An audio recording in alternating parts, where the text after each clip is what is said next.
नमस्कार दोस्तों, मैं सुनील कुमार आपका स्वागत करता हूं आपके अपने चैनल क्या ऐसा होता है।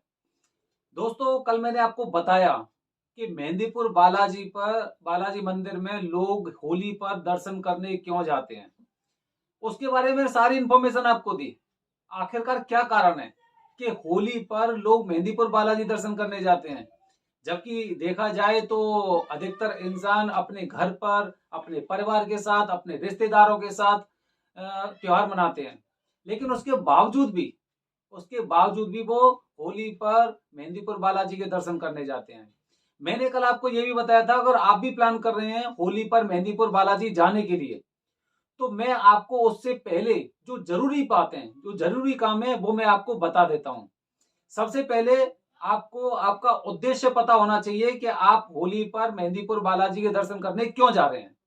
अगर कुछ ऊपरी हवा या भूतों के चक्कर में आप जा रहे हो, वहां पे दर्शन करने जा रहे हैं कि हमें इनसे फायदा मिल जाएगा और बालाजी महाराज हमारे ऊपर कृपा करेंगे। अगर आप अपने किसी और उद्देश्य से जा रहे हो, जैसे कि आपका बिजनेस कंप्लीट नहीं हो पा रहा है, प्रॉपर तरीके से नहीं चल रहा है, उसमें तरह तरह की परेशानी आ रही है, तो वो उद्देश्य भी डिपेंड करता है। लेकिन कुछ जरूरी चीजें कि उसका उद्देश्य कुछ भी हो, लेकिन जो जरूरी काम है, चाहे आपका उद्देश्य कुछ भी हो, वो मैं आपको जरूरी काम बता रहा हूं। अगर होली पर आप मेहंदीपुर बालाजी जाने के बारे में सोच रहे हो, तो मैं आपको बता रहा हूं कि उससे पहले आपको क्या काम करना है। सबसे जरूरी काम यह है कि जैसे सपोज करते हैं कि आपको होली पर मेहंदीपुर बालाजी जाना है, उससे एक हफ्ते पहले तक आपको मांस मदिरा लहसुन प्याज का इस्तेमाल नहीं करना चाहिए। उसका सेवन आपको बिल्कुल भी नहीं करना है। ये आपको विशेष रूप से आपको ध्यान रखनी बात है। दूसरी बात दूसरी बात बता रहा हूं मैं आपको कि जैसे कि होली पर आपको जाना है, उससे एक दिन पहले थोड़ा सा जैसे हाथ में जितना गेहूं भर जाता है, उस गेहूं को एक लाल रंग की पोटली में बांध के, और जिधर आपका सिर होता है सोते समय आपका सिर, कोशिश करना कि उस दिन आप सोते समय आपका सिर दक्षिण दिशा में हो। तो सिराने की तरफ, इधर की तरफ जिधर आप तकिया रखते हैं, उधर की तरफ उस गांठ को रख दो। जो गेहूं वाला कपड़ा है उसे वहां पर रख दो। और उसके बाद सोते समय मेहंदीपुर बालाजी का ध्यान करो और उनसे अपनी इच्छा पूर्ति के लिए बस मन ही मन में एक गति बनाए रखो कि मेहंदीपुर बालाजी महाराज, मेरा ये कार्य पूरा हो जाएगा तो मैं उसके बाद सवा मनी करूंगा या फिर आपके दर्शन करने आऊंगा।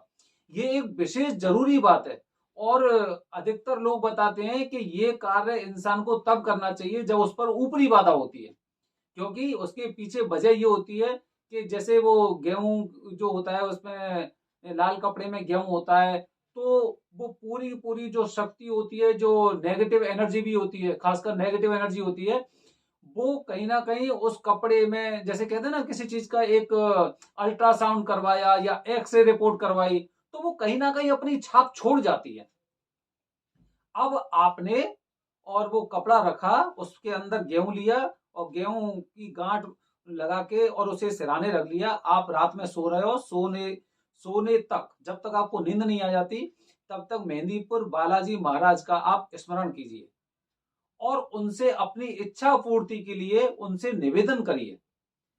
अब जब आप सुबह अगले दिन जगेंगे, तो नहाने के बाद, स्नान करने के बाद, जब आप पूरे नित्य कर्मों से निवृत्त हो जाते हैं, उसके बाद आपको जो भी सामान आप ले जा रहे हैं, उसमें उस गांठ को ऐसे की ऐसे रख लेते हैं।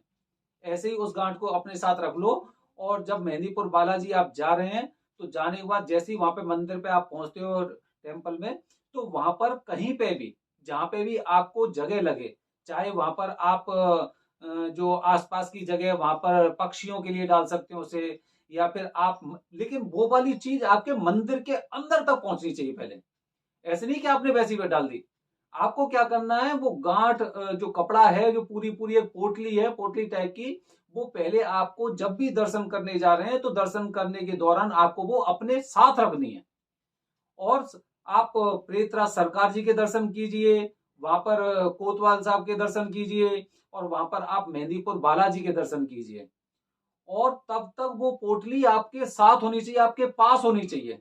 और जैसे ही ये सारा काम कंप्लीट हो जाता है, उसके बाद आप उस गेहूं का जो आप कर सकते हैं, हो सकता है वहां पे कोई गाय वगैरह होगी, हो सकता है वो जो खेत वगैरह होगा आसपास, वहां पे जो काफी खाली जगह है, वहां पे भी आप पक्षियों के लिए उसे डाल सकते हैं। अगर आपको कहीं पर कुछ ऐसा स्थान मिल रहा है कि आप उसे मेहंदीपुर बालाजी के मंदिर में अगर चढ़ा सकते हैं, तो ये तो एक मतलब कहते हैं ना सोने पे सुहागा, ऐसा काम हो सकता है। या फिर प्रेतराज सरकार के मंदिर में, भैरव बाबा के मंदिर में। लेकिन एक बात विशेष और आपको याद रखनी है कि मेहंदीपुर बालाजी के जब भी आप दर्शन करेंगे, तो उनके साथ आपको भगवान श्री राम के दर्शन भी करने हैं। और उनके साथ साथ आपको वहां पर जो भैरवनाथ का मंदिर है या फिर प्रेतराज सरकार का मंदिर है, वहां पर भी आपको जाना है, अवश्य जाना है, भूलना नहीं है आपको। प्रेतराज सरकार के दर्शन करने के बाद ही आपको बालाजी महाराज के दर्शन करने के लिए जाना चाहिए। ये नियम है, सरकार है वो। और जब आपके साथ अगर कुछ नेगेटिव एनर्जी होगी और जब आप उस मंदिर में प्रवेश करेंगे, तो आपके घर की, जो आपका पूरा घर है, उस घर की पूरी नेगेटिव एनर्जी, अगर हल्का सा अगर उसमें एक कण भी, अगर वहां वहां तक तो पहुंचना है, एक एक कण आपकी पूरी नेगेटिव एनर्जी को आपके घर से खींच लेगा। ये बालाजी महाराज की शक्ति है कि वो एक एक कण, एक एक कण आपके घर में एक नेगेटिव एनर्जी का कण नहीं मिलेगा और पूरी पूरी नेगेटिव एनर्जी खत्म हो जाएगी अगर आप इस तरीके से होली पर मेहंदीपुर बालाजी धाम में दर्शन करने जा रहे हैं।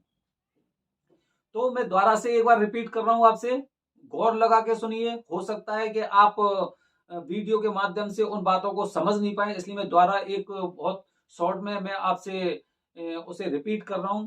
पहला काम यह है कि एक हफ्ते पहले आपको लहसुन प्याज मांस मदिरा का एकदम पूरी तरह से उसको त्याग देना चाहिए।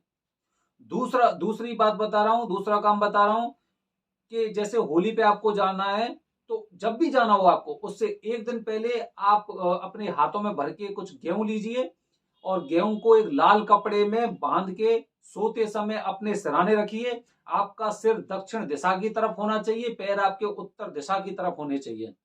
और जब भी आप जाएं मेहंदीपुर बालाजी के दर्शन करने के लिए, उस पोटली को अपने साथ ले जाओ और जहां जहां पे आप दर्शन कर रहे हैं वहां पर वो पोटली आपके साथ होनी चाहिए, अवश्य रूप से होनी चाहिए। और जैसे ही आपके दर्शन पूरे हो जाएं, तो मेहंदीपुर बालाजी के मंदिर में ही या तो उस पोटली को रख दो, या फिर प्रेतराज सरकार के मंदिर में आप उसे रख दो, या फिर भैरव बाबा के मंदिर में रख दो। अगर कहीं पे भी नहीं रख पा रहे तो आसपास जंगलों का क्षेत्र है वो, और वहां पे भी आप उन्हें वो पक्षियों के लिए या पशुओं के लिए उसे डाल सकते हैं। ये मैंने आपको एक बहुत बड़ा बहुत विशेष बात बताई है, जो अधिकतर लोग नहीं जानते हैं। बालाजी दर्शन करके आ गए होंगे 10 बार 20 बार, और हो सकता है हर साल बालाजी के दर्शन करने जाते होंगे, लेकिन उन्हें ये बातें पता नहीं होंगी। इसलिए वीडियो के माध्यम से मैं आपको बता रहा हूं कि अगर आप होली पर और मेहंदीपुर बालाजी के दर्शन करने जा रहे हैं, तो आपको क्या विशेष करना चाहिए। होली पर हो सकता है बालाजी महाराज से आपकी मुलाकात हो जाए, क्योंकि कलयुग के देवता हैं, पृथ्वी लोक के देवता हैं, मृत्यु लोक के देवता हैं। तो ऐसे तीज त्योहारों पे वो आते अवश्य हैं। धन्यवाद दोस्तों। अगर आपको मेरे द्वारा शेयर की गई जानकारी अगर आपको अच्छी लगती है, तो इस वीडियो को ज्यादा से ज्यादा लोगों तक शेयर करें और हमारे चैनल को लाइक और सब्सक्राइब अवश्य करते रहें। धन्यवाद दोस्तों। जय हिंद, जय भारत, हर हर महादेव।